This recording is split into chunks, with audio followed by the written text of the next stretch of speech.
Mia Dawson never imagined that her once blissful marriage would crumble while she was carrying her first child.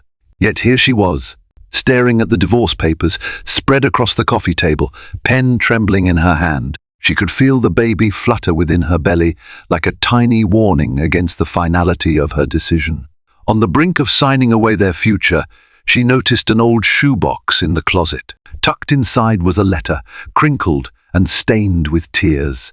The words within would unravel every misunderstanding she shared with James, and ultimately challenge the fate of their marriage in a way she never saw coming. Mia Dawson was not unfamiliar with change. Having grown up in the small town of Maplewood, she learned early on that life had a habit of shifting direction when you least expected it. The day she met James Dawson in the cafeteria line at Willow Creek High School was one of those pivotal moments. He was charming and kind, with a crooked grin that made her heart flutter. They were both 17, far too young to be making any grand declarations about the future, but it wasn't long before Mia's father, Gregory, was joking that she'd found the one. Their bond blossomed throughout the rest of their teenage years. On prom night, Mia wore a lavender gown, and James wore a borrowed tux. He had insisted on renting something flashy, but finances were tight in his family. Mia was just proud to see him looking polished and confident, arms slung casually around her shoulders. In the background of their life together was the knowledge that he would eventually join the family construction business his uncle owned. But those details felt remote and unimportant at the time. All that mattered to Mia was that they were in love. They married young right after college. A small wedding in Maplewood's only church, Street, Michael's Chapel. Everyone in town knew them by name. The local florist gave them a discount on the flowers, while Harriet, the best baker in the county, provided a 3-tier wedding cake covered in sugar roses. Mia's mother, Sylvia, even orchestrated a little potluck reception at the local community center, ensuring that they had more than enough food and happiness to sustain them. They danced all night under twinkling string lights. In that blissful moment, Mia believed that nothing could tear them apart. Yet life, with its hidden challenges, started presenting obstacles over the next few years. James's uncle retired and left the construction business to him, but the finances were disorganized, and the company was in deeper trouble than anyone realized. The stress weighed on James, who spent increasingly late nights at the office. The easy conversation that had once flowed freely between them began to dwindle into short, tense exchanges. Add in the heartbreak of 2 miscarriages, and the once bulletproof fortress of their relationship suddenly had cracks. When Mia learned she was pregnant a 3rd time, her emotions were jumbled. Part of her was overjoyed at the prospect of motherhood. Part of her was terrified to hope for anything, given the pain she'd endured before. And somewhere in the swirling depths of her anxiety, resentment toward James began to grow. The long hours, the emotional distance, and the secrets he seemed to harbor regarding his business had accumulated into a sense of betrayal. Where was the partner who had once vowed to face every challenge together? Despite this tension, Mia tried to remain strong. She coped by falling back on the unwavering support of her best friend, Anna Brown, who had been with her through every heartbreak.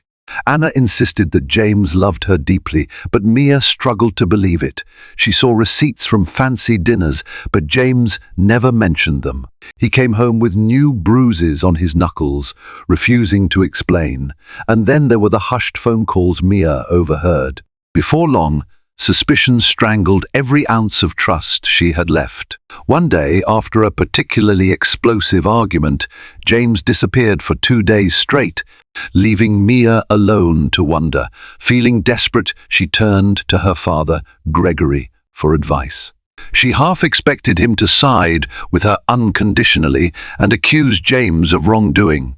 Instead, Gregory, who adored James like a son, merely placed a comforting hand on Mia's shoulder and said, "I have faith in you two.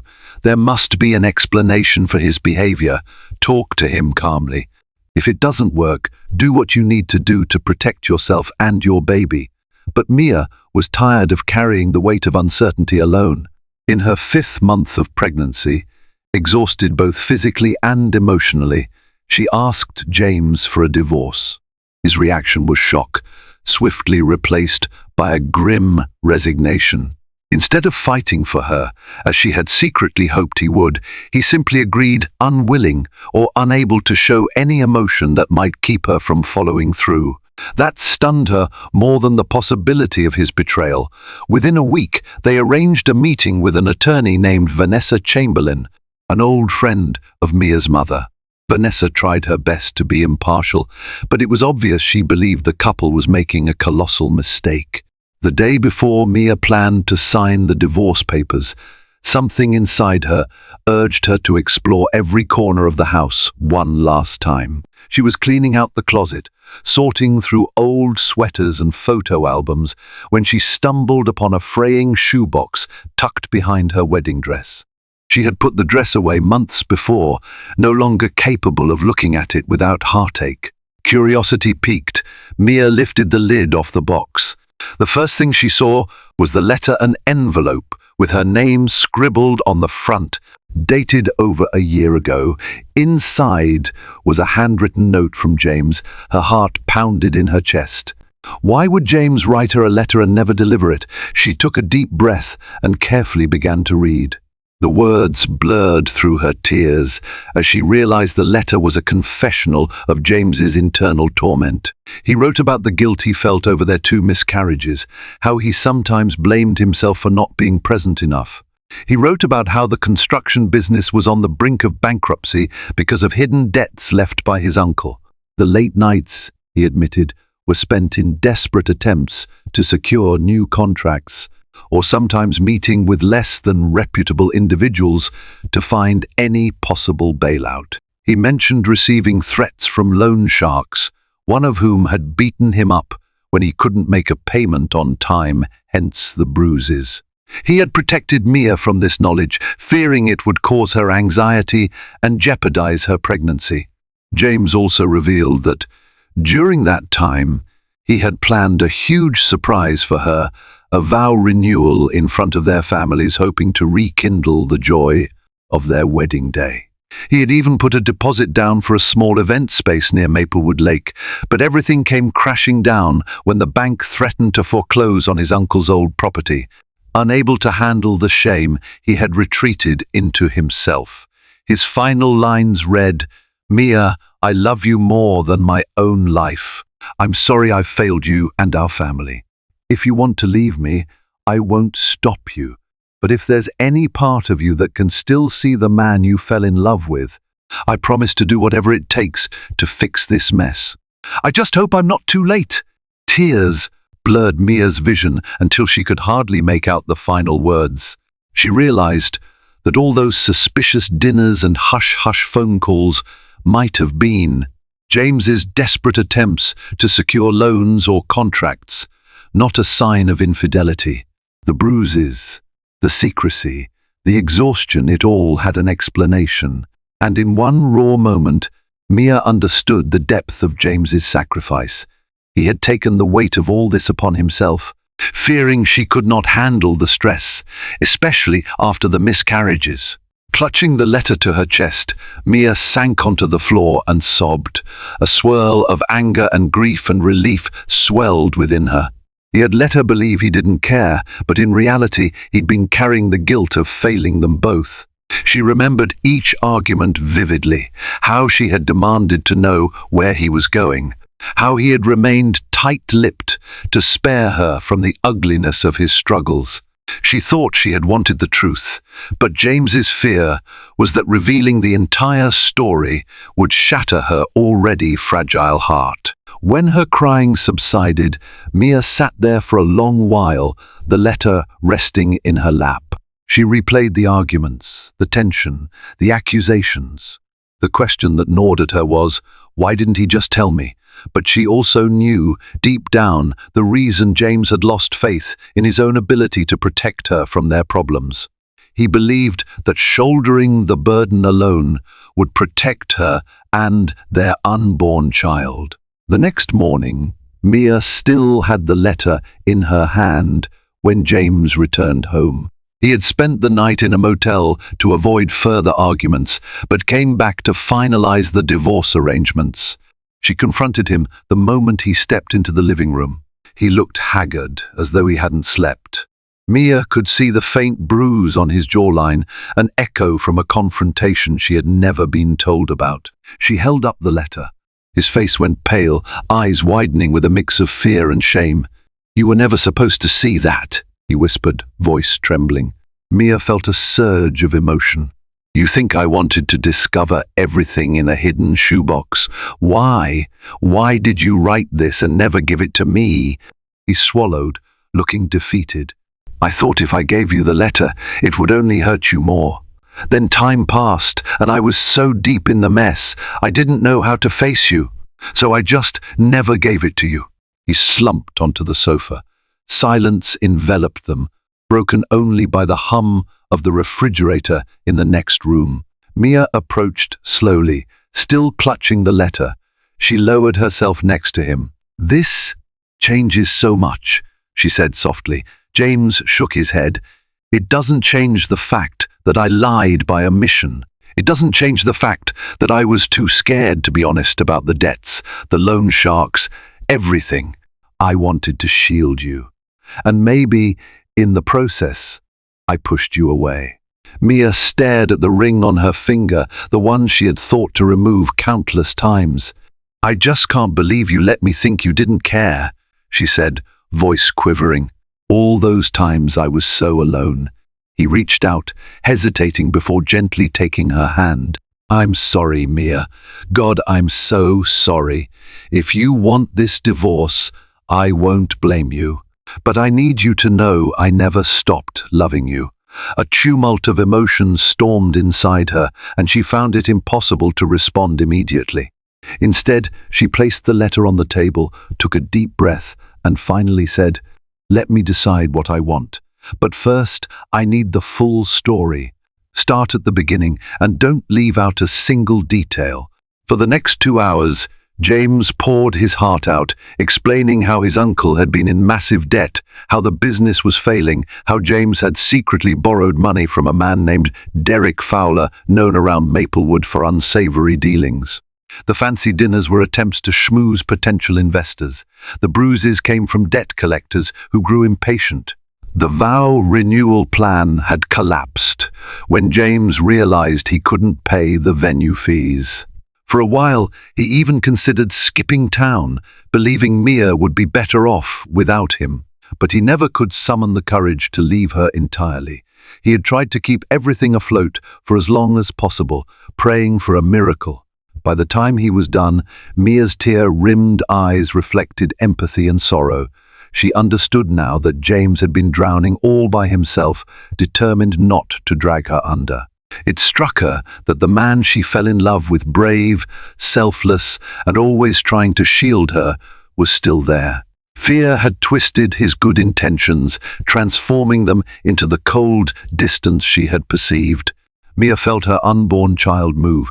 It was as if the baby was urging her to find compassion. She gently placed a hand over her belly, tears rolling down her cheeks. "I wish you had let me help," she murmured. "We're supposed to be partners, James. That's what marriage is about. Facing life's storms together." He exhaled, nodding sadly. "I know. I've messed up everything. I lost your trust. But if there's a chance, even the smallest chance we can fix this, I'm begging you to consider it. I'll pay back every loan. I'll sell the business if that's what it takes. I'll take on any job. Just don't give up on me yet." Mia looked at the divorce papers lying on the coffee table. The signature line, blank and stark, beckoned with a strange finality. She suddenly felt nauseous, whether it was the pregnancy hormones or the emotional toll. She wasn't sure. She placed a hand over her mouth and dashed to the bathroom. James followed, but she locked the door behind her, leaning over the sink, breathing heavily. When the wave of sickness passed, she splashed cool water on her face. Taking a long look at herself in the mirror, she realized that the easy path, simply signing those divorce papers, would be a decisive end. She could walk away from the heartbreak and the unknown. But would that truly ease her suffering, or would it haunt her forever? The knowledge that James had never stopped loving her, that he had tried to shield her from harm? Her mother's words echoed in her mind. Marriage isn't a fairy tale, Mia. It's hard work. Sometimes the hardest part is forgiving each other for being human. Emerging from the bathroom, Mia found James sitting against the wall in the hallway, head bowed. The sight tugged at her heart. Gently, she slid down beside him. They sat there, saying nothing for a long moment, united in silent remorse and lingering hope. Finally, Mia said, "I need time to think. I need to consider what's best, not only for us, but for this baby." James nodded, eyes closed. "Take all the time you need. I'll wait as long as it takes." That evening, Mia retreated to her parents' house. Gregory, her father, was relieved to see her, but immediately sensed the emotional storm swirling beneath her calm expression. She handed him the letter and waited as he read through James's confessions. When he finished, Gregory looked up at Mia with tears in his own eyes. "Oh, Mia," he said, voice trembling. "You know, James is like a son to me. I always suspected something like this, though I didn't know it was this bad. He's been in over his head for a long time."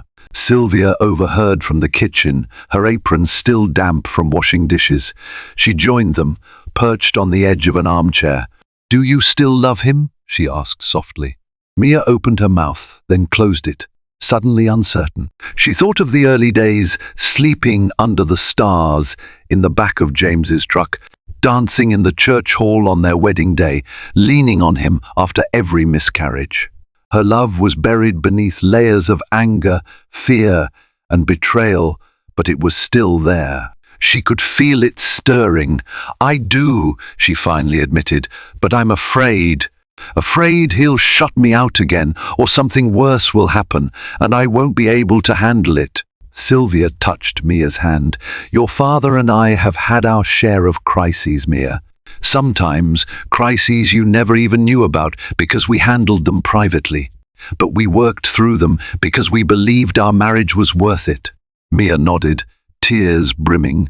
She thought of the baby growing inside her and remembered a promise she made to herself to give their child the best life possible. Could she do that alone, or was there still a chance they could do it together? The following day, she asked James to meet her at the Maplewood Lake, the same spot where they had shared their first kiss under a canopy of pine trees. It was autumn now, the leaves swirling in gold and crimson. James arrived, looking simultaneously hopeful and terrified. They walked side by side along the water's edge. "I want to try," Mia began hesitantly, "but I have conditions. No more secrets, no more shutting me out. We tackle everything together from here on. If you can't promise me that, I have to walk away for the sake of my own sanity and for our child." James locked eyes with her, sincerity shining in his gaze. "I promise," he said fervently. "I'll never shut you out again." Mia's heart clenched with cautious relief. They stood in silence for a moment, listening to the rustle of leaves and the gentle lap of water against the shore. Then James reached into his coat pocket, pulling out something small. Mia recognized it as the deposit slip for the vow renewal he had mentioned in his letter. The date was a year past, marked with heartbreak. He pressed it into her hand. "This was supposed to be my grand gesture," he said, voice trembling. "It's not relevant anymore, but I want you to have it. A reminder that I had faith in us once." Mia closed her fingers around the slip, tears escaping her eyes. She felt the walls around her heart slowly crumble. The future was still uncertain. James's debts didn't vanish overnight. The construction business remained in a precarious position. But for the first time in months, Mia felt she had the true James back by her side, the man who would do anything to see her safe and happy. Over the next few weeks, they began repairing their relationship in earnest. They met with the attorney, Vanessa Chamberlain, who seemed relieved that they were postponing the divorce. "You two have a lot of work to do," Vanessa cautioned, "but if there's genuine love and commitment, you can rebuild." They moved into Mia's parents' spare room temporarily, partly to save money, partly to have support close by. James took on additional work, painting houses for a contractor named Christopher Martinez, a friend of Mia's father. Every evening, he collapsed into bed, exhausted but determined to pay off the debts. Mia, meanwhile, met with a financial advisor who offered new strategies for restructuring the construction business. It was a slow, grueling process, but each day they spoke openly, no secrets, no half-truths. They faced it all together. The baby's due date drew ever closer, and with it came the tension of anticipating new life. Mia secretly worried about a complication or a sudden tragedy, recalling their past losses. But James was there, unwavering at every doctor's appointment. When Dr.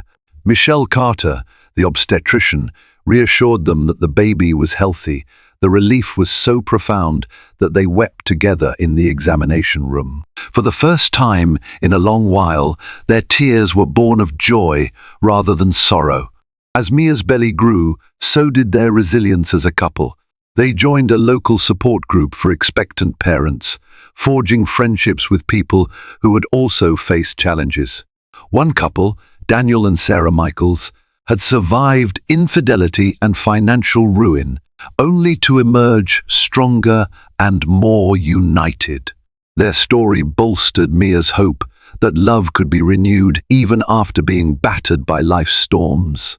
The real turning point came when James, through an old college connection, landed a significant renovation contract with Pinecrest Resorts. It was the break the struggling construction business desperately needed. Within a month, James was able to fire the last of the predatory contractors and fully commit to honest work again. He confronted Derek Fowler about the debt, offering a structured repayment plan that would allow James to breathe. While Derek was none too pleased, he accepted the arrangement, threatening to bring chaos if James ever missed a payment. But James no longer carried this burden alone. Mia was right there with him, determined and unflinching. Weeks turned into months. As the leaves changed from autumn gold to winter's white hush, Mia and James began preparing for their child's arrival. They painted a small room in Mia's parents' house, a soft yellow, borrowed a crib from Anna Brown, and stocked up on baby essentials from local shops. Sylvia knitted tiny blankets, while Gregory crafted a wooden mobile with little birds and stars. Each small gesture wove a tapestry of hope that gently overshadowed the hardships they had endured. Eventually, Mia's due date arrived. She went into labor in the early hours of a frost-touched morning. James rushed her to Maplewood General Hospital, heart pounding, mind racing with prayers. Labor was long and intense, but when Mia finally heard their baby's first cry, she felt the entire world pause in awe. They named their daughter Ruby Grace Dawson. Seeing James cradling tiny Ruby in his arms, his eyes shiny with tears, Mia realized they had stepped into a new chapter. All the trials they had faced hadn't destroyed them. It had, strangely enough, welded them closer. Mia still remembered the day she almost signed those divorce papers, the pen trembling in her grasp. She thought of that hidden letter, the words that had shattered her assumptions and led them to this moment where love had triumphed over despair. In the weeks following Ruby's birth, Mia recuperated at home. Though life with a newborn was exhausting, the sense of partnership she felt with James was unparalleled. At night, when Ruby cried, they took turns. While Mia napped, James cooked dinner with Sylvia's guidance. When James had to handle business matters, Mia's father stepped in to give him advice. Their family had become a well-woven net, catching the couple whenever they stumbled. But building trust fully again was still a journey, not a single event. Mia struggled with flashbacks of feeling abandoned in her pregnancy. James wrestled with guilt for the secrets he once kept. Counseling sessions with a marriage therapist, recommended by Vanessa, helped them unpack the pain and resentment. Each revelation was like a bruise, tender but healing with every honest conversation. Still, with each step, they remembered the letter that had saved them. Mia kept it in a small box on her nightstand, next to Ruby's ultrasound pictures. Occasionally she would read it, tears welling in her eyes as she recalled how close they had come to losing everything. Instead, they had gained a renewed sense of purpose and a deepened love that could only have emerged from surviving such a trial. About 3 months after Ruby's birth, James handed over the reins of the construction business to a new partner, choosing to stay on in a less managerial role. He told Mia that his time needed to be spent more wisely. He wanted to watch his daughter grow, and he wanted to be a husband who was present. The money was less, but the peace of mind was priceless. With the lessons learned, neither of them was willing to trade their family for any amount of financial gain. On a chilly spring morning, James did something that made Mia gasp in joyous disbelief. He proposed to her again, this time by the old pine tree at Maplewood Lake. In one hand, he held a ring that glinted in the soft morning sun. In the other, he clutched that deposit slip from the vow renewal that never happened. Tears trailed down Mia's cheeks as she realized how far they had come since that painful year. "I know we're still married," James said, eyes shining, "but I want to renew our vows for real this time. Will you marry me again, with all my flaws and mistakes?" Mia pressed a hand over her heart. The baby monitor clipped to her belt, reminding her that Ruby was just a few yards away, napping safely under her grandparents' watch. "Yes," she whispered, her throat tight with emotion. "1,000 times, yes." They had a small vow renewal ceremony a few weeks later at the same church where they married, St. Michael's Chapel. The difference was tangible. It wasn't the starry-eyed innocence of teenage sweethearts. This was a commitment forged in the crucible of real adversity, heartbreak, and love, tested to its limits. Mia's wedding dress no longer fit her postpartum body, but she wore a simpler white gown with delicate lace along the edges, and James donned a classic suit that Anna Brown helped pick out. Gregory walked Mia down the aisle again, beaming with pride and relief. Sylvia teared up in the front pew, holding Ruby in her arms. Friends and family gathered, including those who had witnessed their darkest moments. Anna stood as Mia's matron of honor, winking encouragingly. James's new business partner, a kind-hearted woman named Patricia Huang, attended in a gesture of solidarity. The ceremony was small, humble, and perfect. When the time came to exchange vows, James spoke honestly about his failings and his promise to never keep secrets again. Mia vowed that she would stand by his side through every storm, that she would not let fear guide her decisions. Their vows felt like a renewal of spirit, a choice to pursue hope over despair. Afterwards, they hosted a modest reception at the community center, just as they had when they first tied the knot. Harriet, Maplewood's best baker, provided a single tier cake topped with fresh flowers. The sweet taste on Mia's lips felt like a reminder of how precious second chances could be. That night, they danced again under string lights, though this time with Ruby in their arms. The letter that had started it all was safely tucked away at home, but its memory shimmered with every step, reminding them of how close they had come to signing those divorce papers and ending a story that was far from finished. In the months that followed, they settled into a life marked by the ordinary joys of parenthood and the lingering complexities of rebuilding trust. But with each day, laughter grew more frequent, tensions less heavy, and love more profound. The people of Maplewood whispered about the couple who had nearly broken under the weight of secrets, only to emerge stronger. Their story became a quiet testament to the possibility of redemption, a living example of why we shouldn't give up when confronted by misunderstandings and sorrow. And when Mia looked at James across the dinner table, seeing him feed mashed carrots to Ruby while telling her a silly story, she felt gratitude so immense it almost took her breath away. He caught her gaze and mouthed, "I love you." She mouthed the words back, pressing her hand gently against her baby bump. Yes, they were expecting again. This time, the future was not without anxiety, but they knew they would face it together. Because ultimately, that letter, a simple, tear-stained confession, had rekindled in Mia a truth she had nearly forgotten. Love could survive the darkest storms if both hearts chose to fight for it. Thank you for joining us on this emotionally charged journey of Mia and James, two people who nearly lost everything before discovering how fiercely love can endure.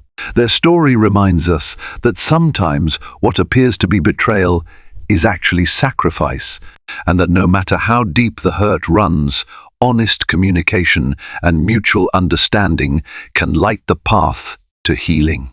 If Mia had signed those divorce papers, she'd never have found the truth tucked inside a hidden letter, nor would she have learned that every relationship has hidden depths waiting to be uncovered. If this story touched your heart and made you believe in second chances, please hit the like button and let us know in the comments how it moved you. Don't forget to share this video with friends and family who might need a reminder that love is worth fighting for. And, of course, subscribe for more heartfelt stories that celebrate hope and redemption.